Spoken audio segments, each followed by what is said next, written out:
Here we go in three, two, one. Folks, what is up, and welcome back to the Vol Talk podcast. You are here with Austin and Blake. That is Austin, and I am Blake, and we are here to talk about all things Vols.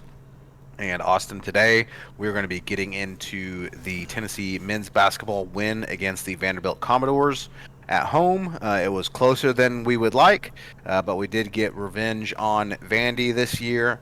So that's always good when we make sure to remind little brother his place. And we did that. And we're going to talk a little bit about Vol baseball. Started off the season with some blowout wins in that series, and so good start to the Vol baseball season. They unveiled the national championship or national champions badge on the stadium, so that was pretty cool. But a lot of cool things happening in Vol sports, Austin, and so we're gonna dive into just both the basketball and the baseball. Yep.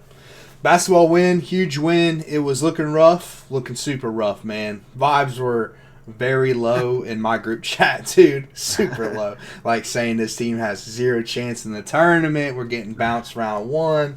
Which, listen, I'm not gonna say whether that's a good prediction or a bad prediction. Listen, the team is extremely inconsistent, and they were inconsistent in this game against Vanderbilt. It was a very poor defensive performance by us, man. Not contesting shots, not getting in front of shooters, not staying on your guy. Just really poor defense, really uncharacteristic defense in this game to start the game. But good news is, I said last week that when Chaz Lanier hits his first shot, it's a good Chaz game. And that's exactly what happened, dude. If he hits that first three, if that first three falls, hey, we get good Chaz Lanier this game. Let's go. And, hey, 20-plus points. 8 rebounds, too. So, good Chaz game. I wouldn't expect another one the next game, but, I like Yeah, it when it well, does happen. we got to identify the pattern, right? So we can at least know when the bad Chaz games are happening, and when we should expect the good Chaz games. But yeah, I think he ended up with 21 or 22 points, something like that. And hey, we won the game when Chaz is sinking his shots, and again we needed it, like you said, Yeah. because the defense performance was not there. Yeah, we won the game because Zakai, though. Zakai had 0 points going into halftime, 22 points in the second half. Just went ballistic. He really wasn't shooting much in the first half. Like, he wasn't finding his shot.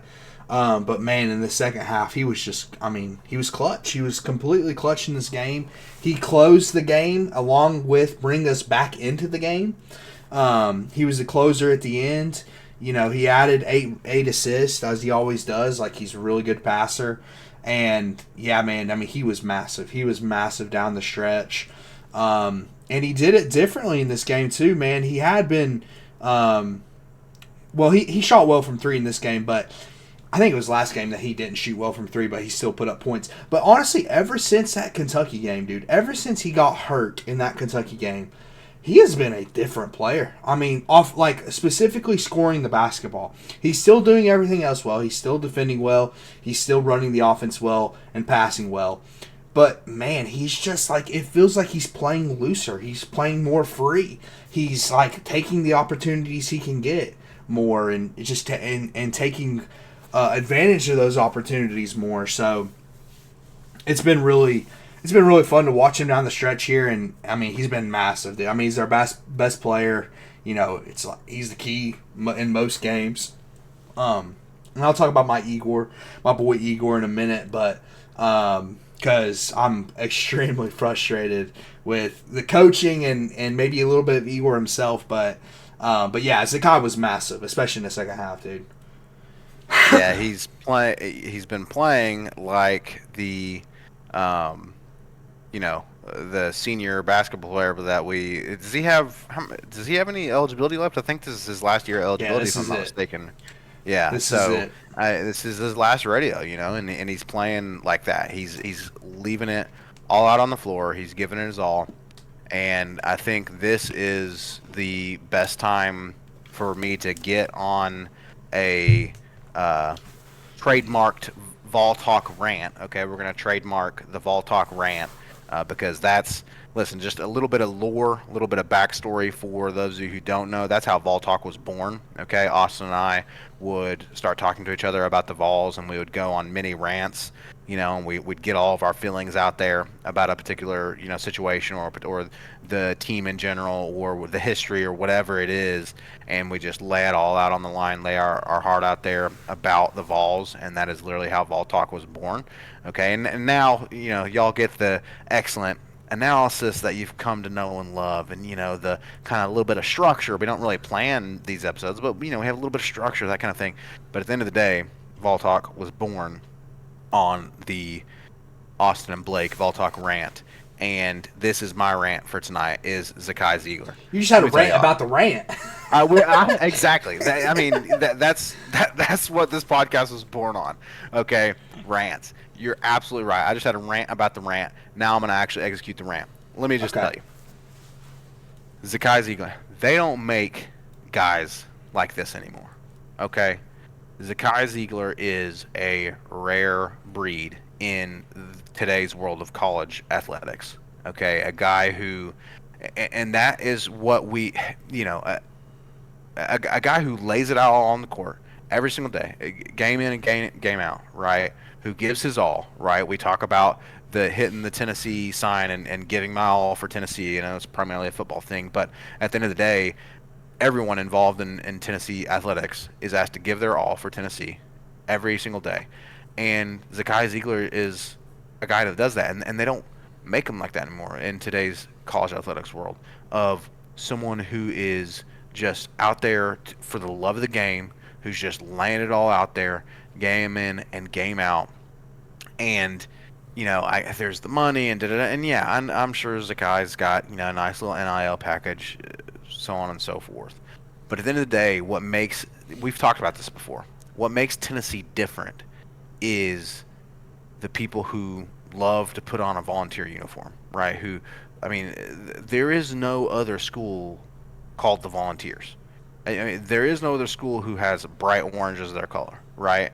And Zakai wears it proudly, and goes out there and just gives his all, man. And it's like, even if we lose, even if we don't have the best game, even if it's a bad defensive performance or a bad offensive performance or whatever the case may be, you at least know Zakai went out there and gave his all. And it's just, I don't know, in recent memory, especially in basketball, but really any sport, I don't. I wish we had a guy like that on the football team. Maybe Dylan Sampson. Maybe Dylan Sampson is comparable on the football team, but it's like they're just so rare nowadays, in my opinion. Yep, you know what you're gonna get every single game from Zakai Ziegler. Like, and it doesn't always equate to 20 points, and really, that's not how we really know Zakai. He's not like that kind of guy, but it doesn't matter. He's gonna give his all defensively. He's going to make a massive impact on the game, and he's proven that he's definitely by far our best player this year. I think another guy has potential for that, and I'll get into that later. But we're on Zakai right now. But Rick Barnes agrees with you, man. Rick Barnes doesn't even know if he'd be coaching right now without Zakai Ziegler. Right. And that's big words, man. Like, that means Rick Barnes might be on his way out once Zakai's gone, which is unfortunate, but. Zakai Ziegler means so much, dude. It's going to be absolutely brutal when he leaves. And not just that, his story, he basically grew up in the streets of New York and then went to college and has dealt with a ton of adversity. Dude, the game of basketball is a tough game to play. A game of basketball at 5'9" on the college level in the SEC, are you kidding me? 5'9"? I'm 5'9", brother. I would have zero chance. Zero. I would average 0 points a game, 0 rebounds a game, 0 assists a game, and about 12 turnovers if they gave me the minutes that Zakai Ziegler gets, dude. That's how, he plays with a ton of heart. I absolutely respect just seeing him play, just because, it's so tough to play at his size. It's an extremely hard sport to play to begin with, and you add the fact that he's at such a disadvantage compared to everyone else on the court. Dude, he has been, I cannot say enough how big he's been down the stretch here, dude. When we've needed a scoring presence in these games where our defense hasn't played as well, or the other team has played really well offensively, because let's be honest, we have one of the toughest schedules in the country. He has stepped up in a massive way. He has stepped up massively, dude. You know, sometimes won us games. I mean, like this game against Vanderbilt, he won. I mean, he is the reason we won. No, without question, he is absolutely the reason we won the game. In the second half, when we needed the comeback, Zakai's the guy we turned to. And Zakai's going to be the closer from here on out. When we needed a bucket, I think Vanderbilt cut the lead to about 4, if not 3. But it was getting close at the very end. Like in distance, they could win the game. We needed a bucket. Who do we give it to? We gave it to Zakai Ziegler. He drove in and got a bucket. So, yeah, I mean, he's, listen, I think we need somebody else outside of Zakai, but if Zakai keeps doing what he's doing, again, since the injury, it's so interesting. It reminds me of Nico during the football season, which, Nico had his struggles down the stretch, but I kept pointing to, once he came back from injury in the Alabama game, he was just a different player, and Zakai, I think it's a little bit different. I think it's a mental thing, man. I think he probably thought, like a lot of fans, that his season was done. And this is kind of harsh, but when Zakai's season is done this year, his basketball career is done. It's done. It's over. And he might play overseas somewhere or whatever, but he's not going to go to the NBA. And so he's probably taking it as a second chance. Like it's a second chance for him. It's like, okay, I got a second chance, and now I can go out and make the most of this second chance. And he's definitely doing that, dude. And it's really a game that we kind of had to have. Like, especially if you wanted to at least have a hope at a 1 seed, which honestly seems kind of dead at this point. But the Alabama game coming up, it's still possible. It's still very possible, especially the SEC tournament as well. But you can't lose to Vanderbilt. Like, you can't lose to Vanderbilt if you want to stay in that conversation. And you don't want to lose to Vanderbilt because, oh my God, you have to listen to stupid Vanderbilt fans, dude. Like, the 10 fans they have on Twitter, you'd have to listen to those 10 idiots go on and on about how they beat Tennessee twice in basketball in a season. And they never identify themselves as Vanderbilt fans until Vanderbilt wins, right? Oh, absolutely. It's like they've got 10 fans, and even those 10 fans aren't wearing black and gold every week, right? No. I mean, it's only when they want to come out of the woodworks with a win. Correct. So yeah, dude, it was huge. A huge game from Zakai, huge win. I'll go on my mini rant now, though. My Igor rant. Igor has it, dude. He has it. I've said it all season, dude. I've said it, well, really since the Arkansas game, where I was like, I don't know about this Igor. I was intrigued at that point. But ever since that moment, it's like I've realized that this is the key. If we want to go to the next level and have a chance to go to the Final Four this year, I think we're going to have to unlock Igor Milicic. And how is he only taking 5 shots? It just doesn't make any sense to me, dude. It's just like, again, it goes back to the Kentucky loss that we talked about last week. It's like, dude, how is Chaz, and Chaz shot well in this game, so it's fine. But on games where Chaz isn't shooting well, he should never have more shots than Igor. And Igor should never have 5 shots. I mean, again, not a big statistical day from him. But, dude, when he touches the basketball, he makes plays. He makes some beautiful passes in this game, dude. He found Chaz cutting to the basket one time. Such a nice bounce pass. It's just, it's a shame because I almost feel like he doesn't have the confidence to take more shots because of the coaching staff. And people have pointed to how Rick Barnes has benched Igor several times for making defensive mistakes, which just kills me, dude. It's just like, I get it. Like, And we have to stay consistent because I was fine with, Rick benching Chaz earlier in the year. But it's like, dude, you're holding him to an extremely high standard. And I know they're watching the film. They watch more film than I watch. There's no question about it. But I don't know how you can't see this guy on the floor and not realize this is the guy. This is the guy that, listen, you have Zakai. You know what Zakai's going to be. We just talked about how we know what Zakai Ziegler is going to be. He's going to be your most consistent, best player. But he needs somebody else. He needs somebody else who's consistent game in and game out. And even though Chaz had 20 in this game, if you've consistently watched Tennessee basketball or Tennessee basketball this year and kept up with it, you know the 5-point game is coming probably the next game. Let's be honest. We know that's coming. We know the 3 for 12 shooting day is coming down the line. Like not even down the line. We're talking about like next game. It's like it's like game in, game out for Chaz. Game out. Yep. Sometimes it's too bad and one good. Sometimes maybe too good and one bad. It's coming very quickly. So you need to look to a guy like Igor, who plays really good defense. By the way, like if you want to bench anyone for defense, bench Chaz Leonard for defense. He's awful at it. But anyway, it's like, dude, 5 shots to me for a player that good is kind of inexcusable. It's inexcusable. It's like, and you know, we end up winning this game, so it's like it's fine, but he's got to be more of a factor down the stretch here, dude. He just has to be. Like you said, it's kind of baffling as to why the coaching staff wouldn't. You know, when he's so hyper efficient when he's got the basketball in his hands, like you've talked about before. You know, when the ball's in his hands, you know something good is usually going to happen. Whether it's a really nice pass or he's going to score or whatever the case may be. And so, I don't know what it is, man. I don't know if it's, you know, like you said, I don't watch enough tape to know, you know, if they know something we don't. And maybe it's a matter of scheming, maybe it's a matter of size differential down in the paint or something like that, or, you know, whatever the case may be. But, I mean, why not get him more involved?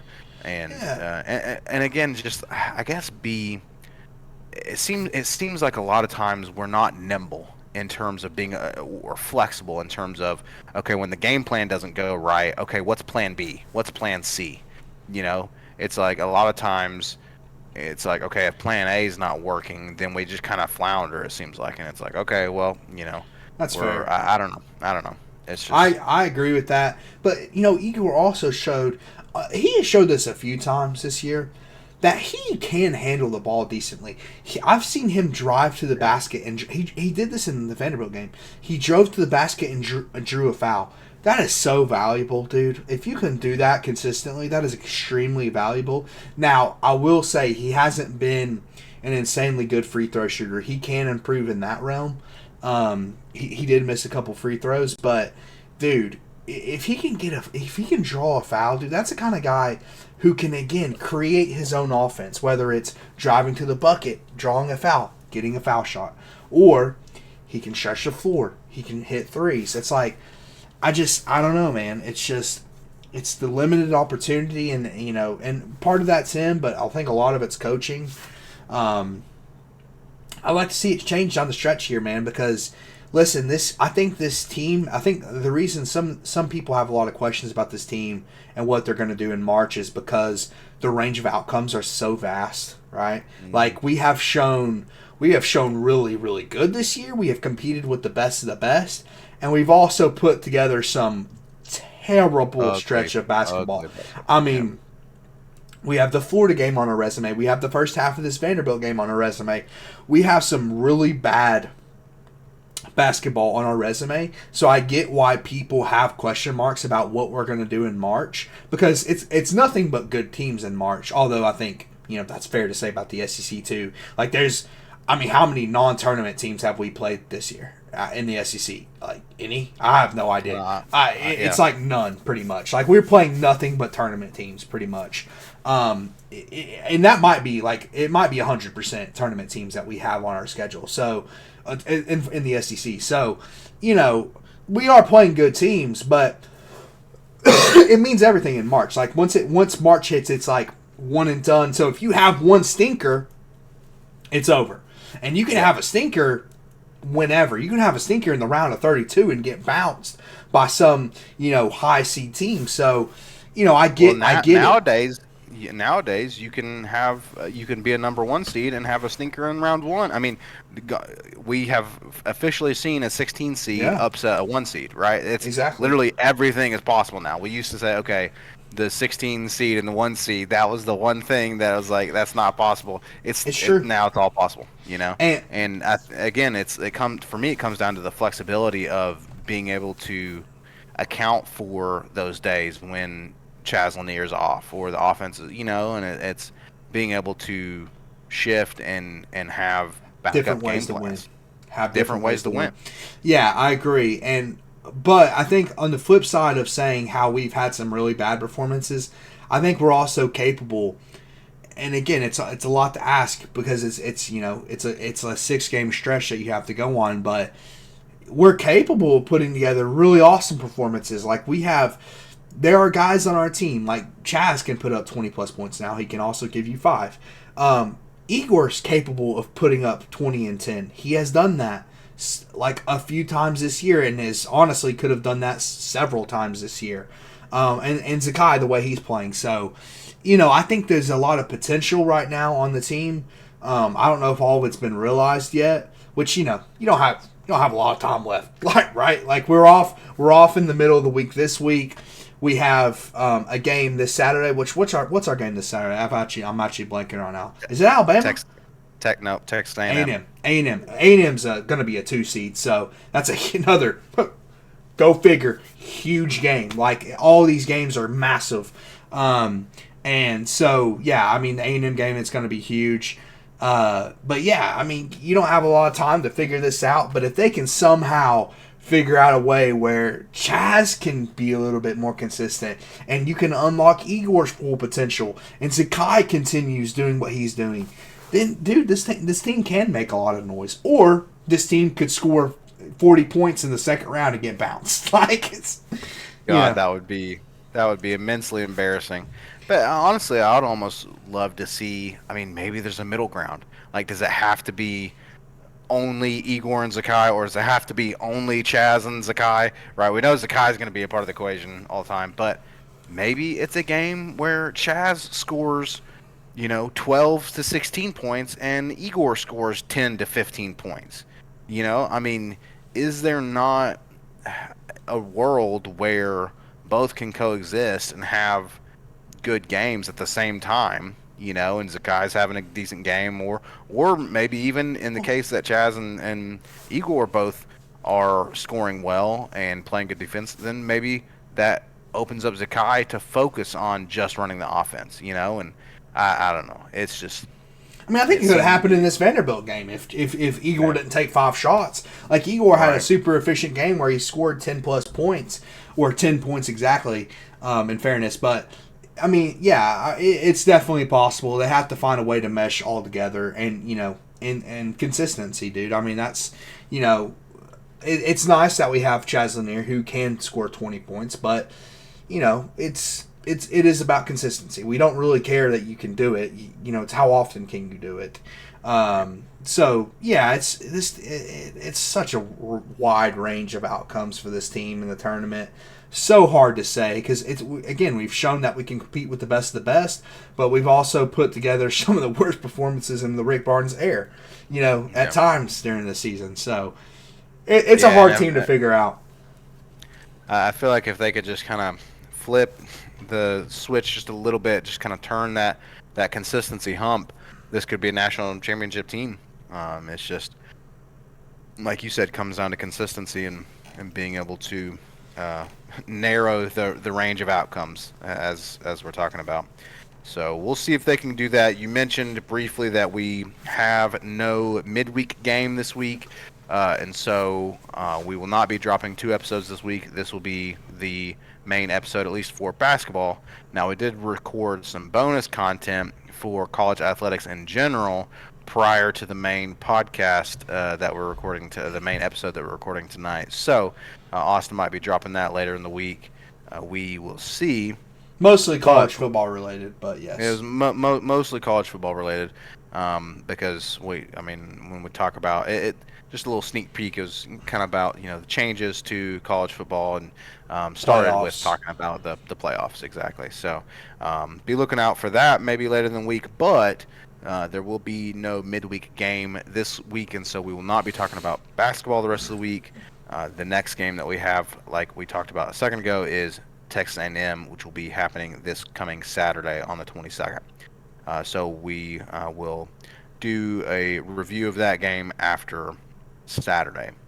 But Austin, real quick, I just wanted to say, back on Zakai just briefly. I'm glad you brought up the fact that he plays so well despite being 5'9". I mean, man, just one of my, regardless of what happens with this team, love Zakai, love what he gave to the Tennessee Volunteers and to our basketball program. He'll be remembered as one of the all-time greats. Like you said, despite having the odds stacked against him. I mean, in a world where basketball, you think about Foul Ming, right? And it's like that guy is quote unquote good at basketball because he was born 7 foot tall and he just has to drop the basketball and he scores points, right? Or he just has to put his hands up and he's Foul Ming quote being unquote Zach Edey, for those who don't know. Zach Edey from Purdue. apologies, Zach Edey from Purdue from a couple of years Just ago. so if people don't know. Just make sure We everyone's on the call same him page. we call him Foul Ming on this podcast. Um, the point is like to me, it's immensely different when you look at someone like that versus someone like Zakai Ziegler, who does not have the genetic advantage, and yet he's out there putting it all online. His basketball is truly about skill and about heart, Yep. right? And one of my favorite sports photos of all time will forever be again, I don't remember the player. I want to say it was an Arkansas player. It was someone in a red jersey. It's like 7 foot. It was the tallest guy in college basketball that year. He was like 7'2" or something like that. Mm-hmm. And then you've got this picture of Zakai Ziegler, and he's just crossing them up, and just breaking his ankles, and Zakai All is just skill, like man. fearless, Totally, so dude. we appreciate Zakai coming in clutch, being able to beat Vanderbilt. Again, he is the reason that we were able to eke out this win, 81-76 against Vanderbilt this past Saturday. So, shifting gears to baseball. We know our viewers love baseball. Is it because we're running national champions? Probably. But Well, in fairness, I think Tony Vitello has changed. It's not just Tony a national Vitello, championship, dude. it's People were getting it's into baseball before the championship. That's a fact. yes, Tony yes. V completely changed the culture of Tennessee baseball. And dude, Tony Vitello is like the Robert Nealon of our baseball program, and that's insane to say. And it's You're two different absolutely right. eras, but what he's building. He's literally building from the ground up. Like that's what and we had some greats in the past, like Todd Helton and stuff. But Tennessee baseball was completely forgotten, man. Nothing. It was under 2,000 capacity in Lindsey Nelson. Completely forgotten program. Tony Vitello, when he was first hired here, dude, set up like a lemonade stand to raise money for the baseball program. Have you seen that picture? He was selling lemonade. Like on campus, people had no idea the baseball program like even existed, dude. Like that's how little it was funded. That's how little people cared about it. And now look, dude, we have over 6,000 capacity. Adding to it, defending national champions, like you said, it is a massive brand, dude. And I think it has even more room to grow. And it's one guy, man. Like if you don't follow baseball.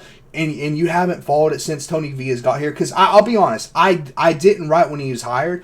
I probably started following about 2 years ago, I would say, a little bit. Like I watched this in Omaha against LSU and Skeens and stuff, and that's when I really started getting into it. And I watched all of the championship season, and then I started going back and watching like Tony V's introductory press conference, things like that. Dude, Tony V's the guy. Do not get it twisted, dude. Like, he is the reason we are at where we're at right now. And it's going to stay that way, dude. And he loves it here, dude. He is your kind of guy, Blake. He's not from Tennessee. He didn't go to Tennessee. But he is as loyal as they come, dude. He is as loyal as they come, dude. He loves Knoxville. He kind of reminds me of Bruce Pearl when Bruce Pearl was at our basketball program, and obviously that situation ended badly because of recruiting infractions and what I will to my dying day say was unfair treatment by the NCAA and things like that. But he just the enthusiasm he brings for his sport and for the team and ultimately for being a Tennessee Vol. He like you said, he's a guy that embraces it, right? He embraces the fact that volunteer sports is just a little bit different from other sports. He's the ultimate cheerleader, dude. He's at all the sporting events. Yes, it's like he gets it. He gets it. He's a Tennessee guy through and through. Like you said, even though he didn't, I think he played at Missouri, if I'm not Yes. mistaken. Um, I think and he's from so Missouri, if I'm not mistaken. he's But probably from Missouri. Yeah, I believe so. But no, you're right. In fairness, you're right.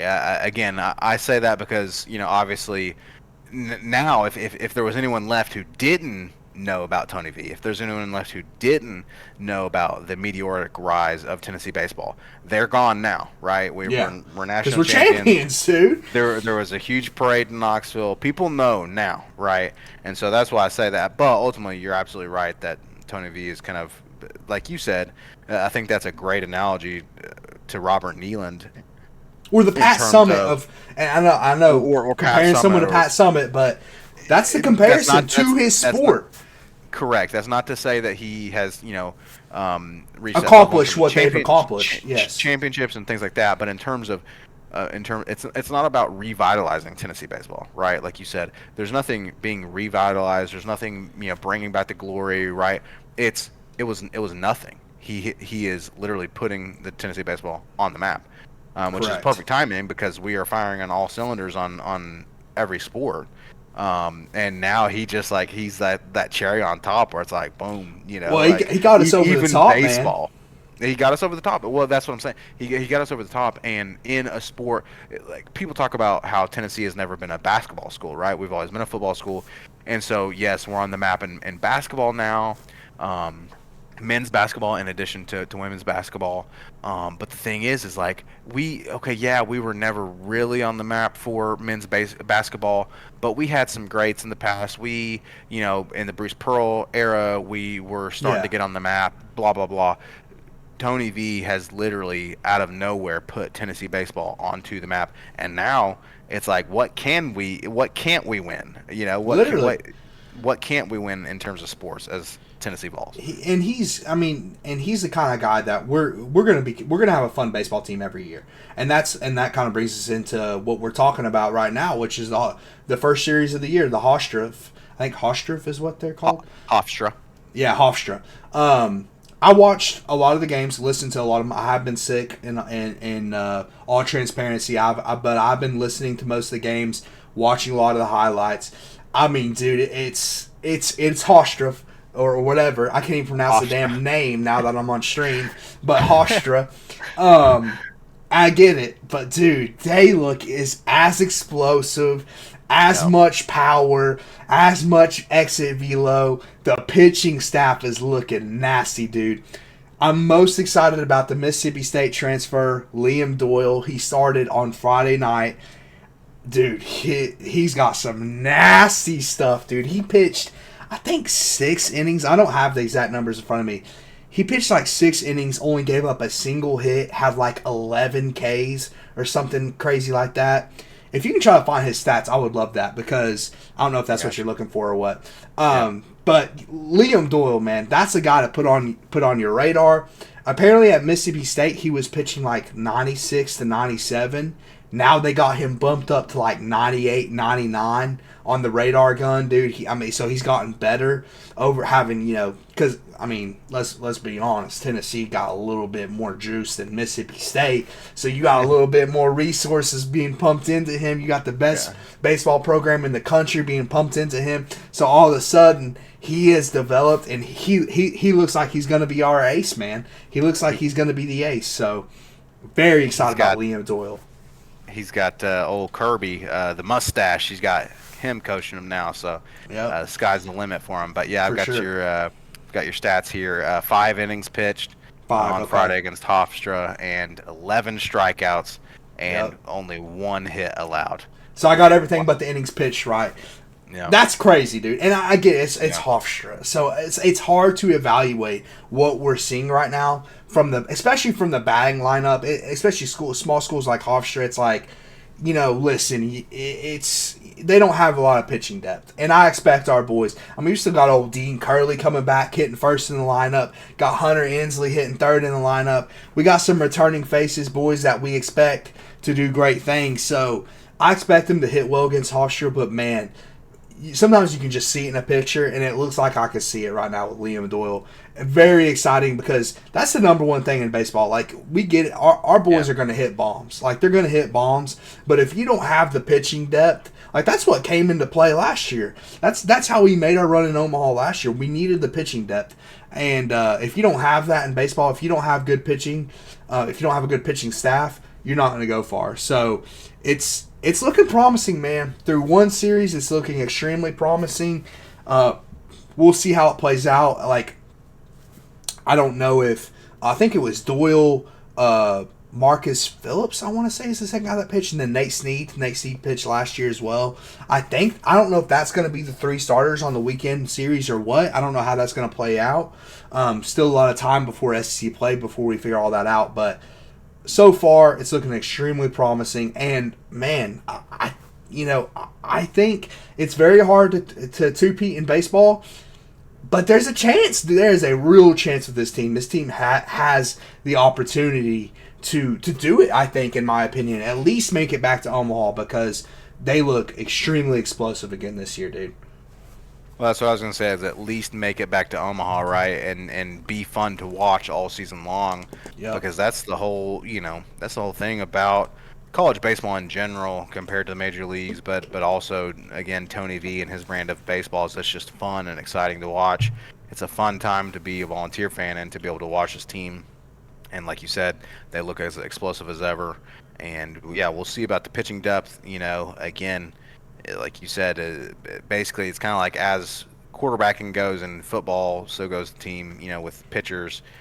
That's how it goes in baseball, right? And so it's exciting to see this stuff. But, yeah, we absolutely tanked Hofstra. First game on Friday on Valentine's Day, the season opener, 15-0. And then we won 18-1 on Saturday, and then 13-1 on Sunday. So absolutely demolished them. And dude, it was bad. It looked like batting practice out there. It's still fun to. Hunter Inslee got his first Grand Slam. I saw. Yep. I don't remember what day it was, but he got his first Grand Slam. So I think it was Saturday. Yeah. So yeah, it was fun, dude. And listen, if you're listening to the podcast still, you're deep into this podcast. First of all, thank you. Think about hitting a like. Think about throwing a comment out there. Blake hasn't mentioned that yet, so I will. But if you're not into baseball, okay, maybe not the biggest baseball fan, give it a try. I would say give it a try. Sometimes it's hard to just watch because it's hard to find. Like, you have to go on ESPN, log in with a provider. It can be difficult sometimes. I get that.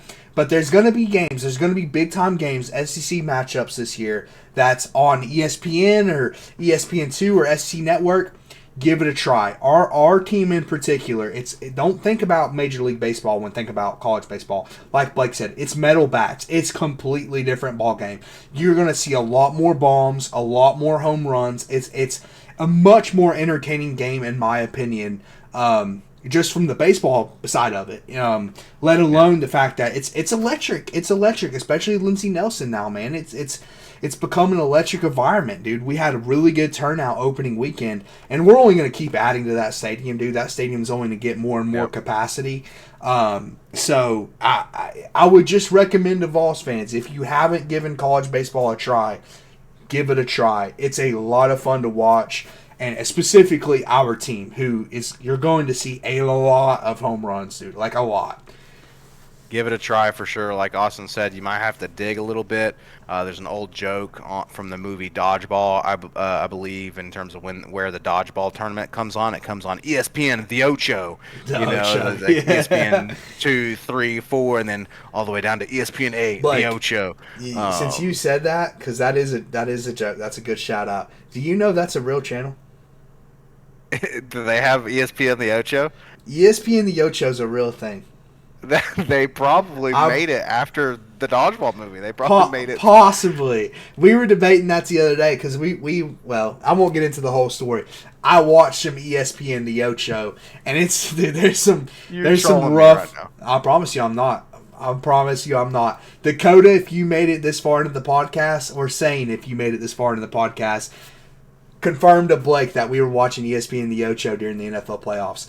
they have some rough content on the Ocho. Let me just say that. Some rough content. Well, to Austin's point, you don't necessarily have to quite dig as far as the Ocho to get college baseball, but you can find it on Pretty far. ESPN Plus. If any of you like me have the ESPN or the Disney Plus bundle with ESPN Plus included, you can usually find it on ESPN Plus to watch. And like Austin said, it's pretty entertaining to watch. Give it a try, and your Vols are reigning national champions. So Ranked number now 4 in the country. is as good a time as any. Austin, speaking of the baseball team, we just reviewed the big wins against Hofstra. We skunked them, swept that series. We've got coming up, actually, later, this episode is going to drop on Tuesday morning. Later this evening, we have a big game against UNC Asheville. University of North Carolina, Asheville, huge program there. You got any preview on Asheville?